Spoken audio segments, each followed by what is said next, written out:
এর থেকে দামি নিতে গেলে হচ্ছে প্যাকেট নিতে হবে। তো মাংস সেদ্ধ হয়ে গেছে, এখন হচ্ছে এটাকে তুলে নিচ্ছি আর এই ঝোলটাকে হচ্ছে ছেঁকে নেবো। Hello friends, welcome back to our channel. আজকে শুরু করছি নতুন একটা দিনে নতুন একটা ব্লগ। আর আজকের ব্লগটা হচ্ছে বিকেল থেকে শুরু করছি। আজকে হচ্ছে আমি রেডি হয়েছি সামান্য একটুখানি কারণে, যেটা পাশে যে পাল্লাটা আছে, মানে ওই দিদিটাকে তোমরা দেখেছো আমার আগের কোনো একটা ভিডিওতে, কিন্তু উনি আমার ভিডিওতে আছে। তো যাই হোক, ওই দিদির পার্লারে যাচ্ছে। উনি আজকে দুপুরবেলায় বলেছে যে যেতে আমাকে। তো আবার বলেছে যে এটা তো তুমি যাবে সবুজ অরেঞ্জ, উনি সবাইকেই বলেছে নাকি সবুজ অরেঞ্জ বা সাদা যে কোনো একটা কালারের ড্রেস পরে যেতে বলেছে। তো কাল হচ্ছে 15ই আগস্ট, তো যে কারণে হচ্ছে এইটা পরেছে। আমার কাছে সাদা চুড়িদার আছে, অনেকদিন পরিনি বলে মনে হচ্ছে ওটা টাইট হবে, যার জন্য ওটা হাত দিইনি। তো এটা সামনে ছিল, এটাই পরে নিয়েছি। আর তোমাদের সকলকে জানাই অ্যাডভান্স হ্যাপি ইন্ডিপেন্ডেন্স ডে, অনেক শুভেচ্ছা আমার তরফ থেকে। সবাই ভালো থেকো, সুস্থ থেকো, আর প্লিজ সবাই সাবধানে থেকো। তো এটা হচ্ছে আমার বলার মেন কারণ, সবাই সাবধানে থেকো। তো এখন হচ্ছে আমি ঠাকুর দিতে যাব, আর ঠাকুর দিয়ে তারপর হচ্ছে ওই দিদির পার্লারে যাব।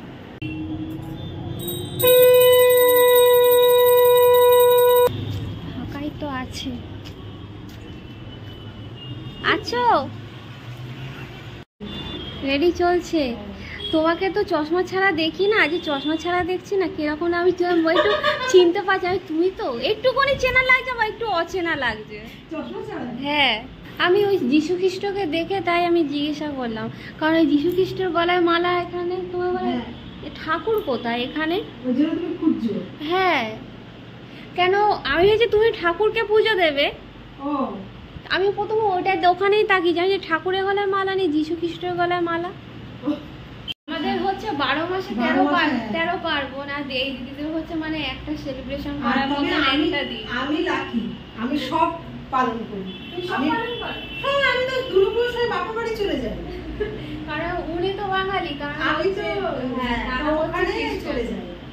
দুর্গাপূজায় আমি প্রতি বছর বাড়িতে, এত লক্ষ্মী পুজো সমস্ত কিছু আমি করি। ছোটবেলা থেকে ওই পরিবেশেই তো বড়। হ্যাঁ, জন্ম থেকে তো ওইখানে না চলে এসেছি, কেউ আসেনি, আমি তাড়াতাড়ি চলে এসেছি। ভালো তো বসো। তখন তুমি দুপুরবেলা বললে আইডির মধ্যে লোক আসতে শুরু করেছে হয়তো, ওর জন্য আমি হয়তো সবার লেট হবে। পুরি কি যেন বলবো? Happy anniversary. হ্যাপি অ্যানিভার্সারি কি যেন পারলে নাম কি রে?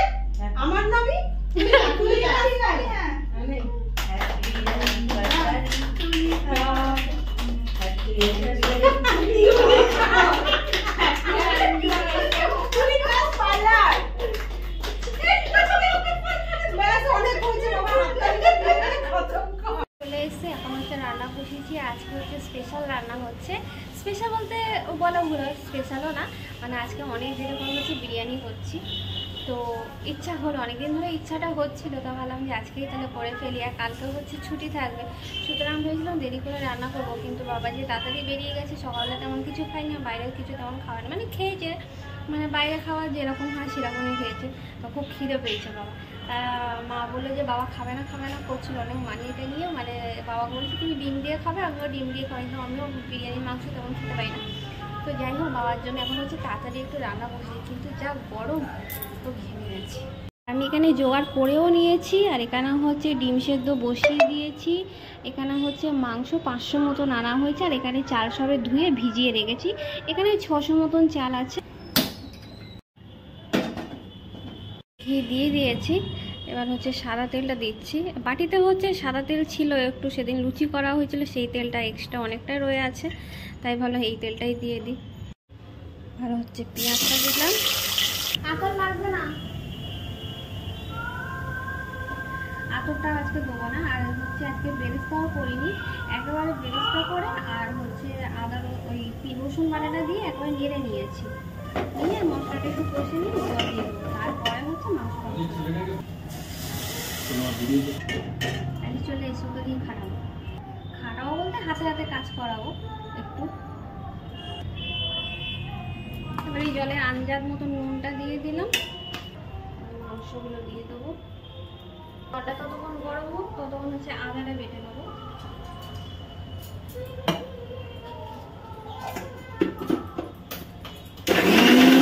হচ্ছে এখন ডিমটা ছাড়াচ্ছি, তারপর শসা ওকে দিয়েই কাটাবো।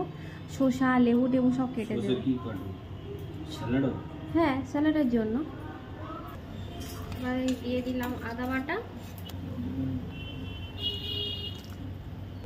একটু দইটা দিতে ভুলে গেছিলাম, দইটা দিয়ে দিলাম। এখন হচ্ছে তেজপাতা আর এলাচ আর দারচিনি দিয়ে দিলাম। জলটা ফুটে গেছে, জলটা তো ফুটে গেছে, দেবো এবার নুনটা। এই নুনটা দিলাম, নুন এখনো লাগবে, নুন কম হয়ে যাবে। এদিকে মাংসটা ফুটছে, এটা হয়ে এসছে, আর একটুখানি হবে। মাংস ফুটতে এতক্ষণ টাইম লাগবে? মাংসটা সেদ্ধ হবে না, সাথে আলুটা আছে। হাতায় করে দিচ্ছি যাতে গরম জল ছেঁকা ভাব করে ঢালতে গেলে না ছিটকে যায়।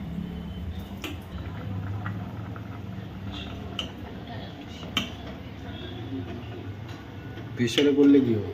প্রেসার কুকারে আঞ্জারটা বুঝতে পারবো না, না তাড়াতাড়ি গলে যাবে প্রেসার কুকারে দিলে। অন্য সময় তরকারি করি ওগুলো আলাদা, কিন্তু এটা গলে গেলে তো বেশি ভালো লাগবে না।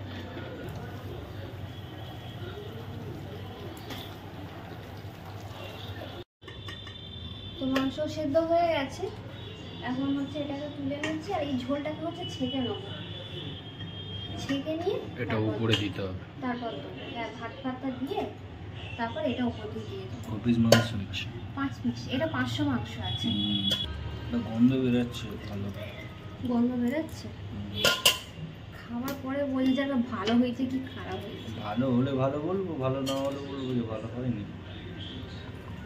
গুঁড়ো লঙ্কা বেশি না, অল্পই দেবো। গরম মশলা আর বিরিয়ানির যে গোটা মশলা বেটেছিল এটা ছেঁকে দেবো। এটা একটু আস্তে আস্তে আছে, শিলে বাটলে ভালো হতো, বুঝতে পারিনি যে এরকম গোটা থাকবে। এবার হচ্ছে ভাতটা দিচ্ছি, ভাতটা এক দফা দিয়ে তারপর হচ্ছে মিডিলে আলুটা দেবো। এটা কি রাইস? বাসমতি? হ্যাঁ। চালটা ভালো আছে। হুম। বিরিয়ানি চাল আর একটু লম্বা হয় না? না এরকমই?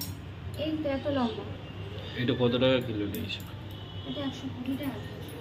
এর থেকে দামি? এর চেয়ে দামি নিতে গেলে হচ্ছে প্যাকেট নিতে হবে। সেই আলুগুলো দিচ্ছি।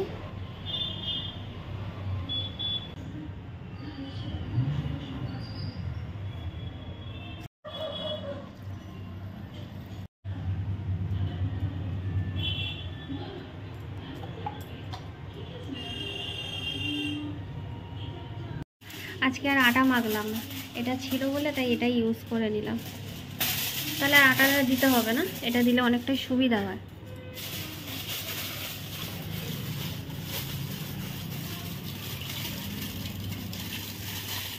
এখন বসিয়ে দিয়েছি, এখন গ্যাসটা জোরে রেখেছি, একটুখানি পরে আস্তে করে দেবো। ওই 20 মিনিট রাখবো, তারপর নামিয়ে দেবো, কারণ 10টা বাজে অলরেডি। তো এবার ভাবছি এটাকে এবার নামাবো, অনেকক্ষণ হয়ে গেছে, 15 থেকে 20 মিনিট অনার্সে হয়ে গেছে, মানে ঘড়ি রেখেনি, আনজাতে বলছি হয়ে গেছে। হালকা হালকা স্মেল ছাড়ছে, এতে তো আমি আতরটা দিইনি, যার জন্য আতরের সেই গন্ধটা হয় না, গন্ধটা বেরাচ্ছে। এটা খুললে বোঝা যাবে আর খেলে বোঝা যাবে। গরম হয়েছে, করে ছিঁড়ে ফেলে।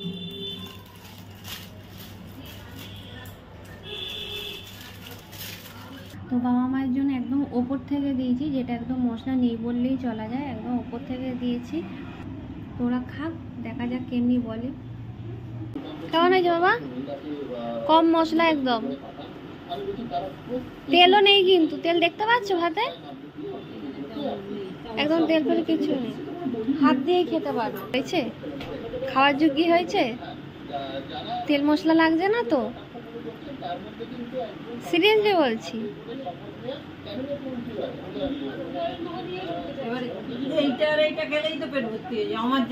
খাও, ওরকম পেট করেছো কেন? মা তো বললো ভালো হয়েছে, এখন আমি নিজেই বলছি যে ভালো হয়েছে, সিরিয়াসলি বলছি। হ্যাঁ, মানে খুব সুন্দর হয়েছে, আর নুন মশলা একদম পুরো একদম পারফেক্ট হয়েছে। এই ফার্স্ট টাইম মধ্যে এত ভালো হতো না আমার ভাতটা, একদম ঝরঝরে হয়েছে, তাহলে শিখে গেছি। তো এখন হচ্ছে আমরা বেরিয়েছি, এখন আমরা বেরিয়েছি হচ্ছে, তোমরা নিশ্চয়ই জানো কদিন আগে একটা ইনসিডেন্ট ঘটেছে আরজিকর হসপিটালে। ডক্টর তিলোত্তমা বলে একজন মানে লেডি ডাক্তারকে গ্যাং রেপ করে তাকে খুন করা হয়েছে। তো যা হওয়ার তো তা হয়ে গেছে, কিন্তু এটা সঠিক বিচার পায়নি, তাই এত প্রতিবাদ হচ্ছে চারিদিকে। তো আমরা এখন যাচ্ছি সেই প্রতিবাদের কিছুটা ছোট্ট একটা অংশ হতে, প্রতিবাদে সামিল হতে। হয়তো বেশিক্ষণ থাকতেও পারবো না, কিন্তু যাচ্ছি একটা মানবিকতার খাতিরে, যে মানুষ সেই মেয়েটা বা তার পরিবার যেন সঠিকভাবে সঠিক বিচারটা অ্যাটলিস্ট পায়। কারণ দেখুন, কলকাতা হচ্ছে আমাদের রাজধানী, এবং আমাদের রাজধানীর মধ্যে মেয়েরা যদি না সেফ থাকে, যেখানে নারী শক্তির এত মানে এক্সাম্পল দেওয়া হয়, সেখানে যদি মেয়েরা যদি সুরক্ষিত না থাকে, একজন ডাক্তার হয়ে কোভিডকালে মানে লকডাউনের সময় সব থেকে আগে তারা এগিয়ে এসছে। এবং ইভেন আজকে আমি এক মহিলা ডাক্তারের সাথে কথা বলছিলাম, তিনি ক্যান্সারের পেশেন্ট, তিনিও মানে মানে বলতে বলতে সে কেঁদে ফেলেছে যে সিগন্যালের সাথে কি, যে কোন জায়গায় আমরা বাস করছি, কত মানে নৃশংসভাবে যে হচ্ছে সব কিছু, চারিদিকে এত ঘটনা ঘটছে, তবুও জানি না এর প্রতিবাদ কী হবে বা আলটিমেটলি এর রেজাল্ট কী। এদিক থেকে মিছিল আসছে, তাই তো মিছিল আসছে।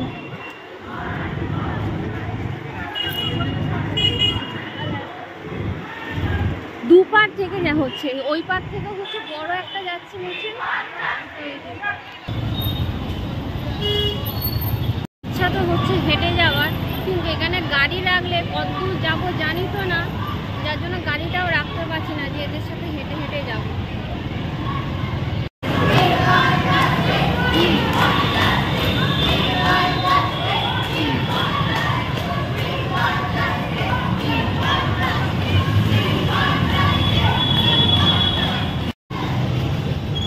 আমিও লাস্টে হেঁটেই যাচ্ছি।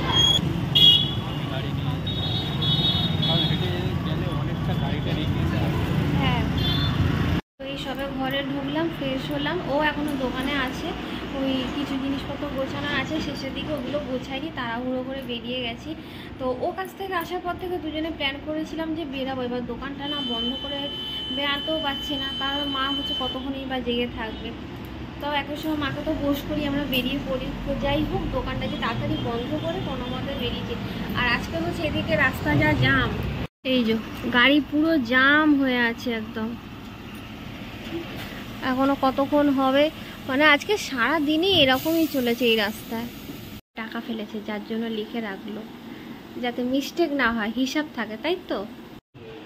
1 সপ্তাহ পরে টাকা ফেললে। আগে প্রথম আমি হিসাবটা বুঝতাম না, ওকে দেখি আগে খাতায় লিখে রাখতো, ওর দেখেই আমি হচ্ছে এই জিনিসটা শিখেছি, বুঝেছি যে লিখে রাখলে, হ্যাঁ এটা তো স্বাভাবিক, লিখে রাখলে হিসাবটা থাকে, আর মেন হচ্ছে কত ফেলছি না ফেলছি এটা বুঝতে পারি আমরা। তো এখন হচ্ছে বিরিয়ানি হয়েই ঢালছে, আমি ঢালছিলাম।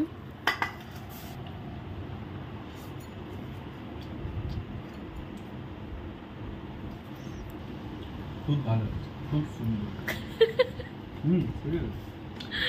এরকম হয়েছে, আমি টেস্ট করেছি, বিরিয়ানি ভালো হয়েছে, বারবার তো বলছি।